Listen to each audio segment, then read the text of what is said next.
Master Dick, that must be quite a computer game to be worth tying up a $50 million computer. Not a game, Alfred. The game. Riddle of the Minotaur.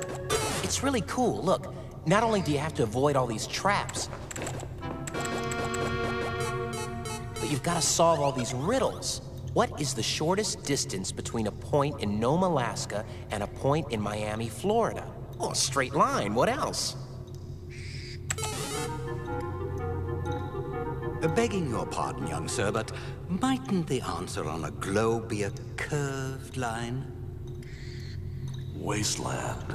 Wasteland. My word. Oh, that.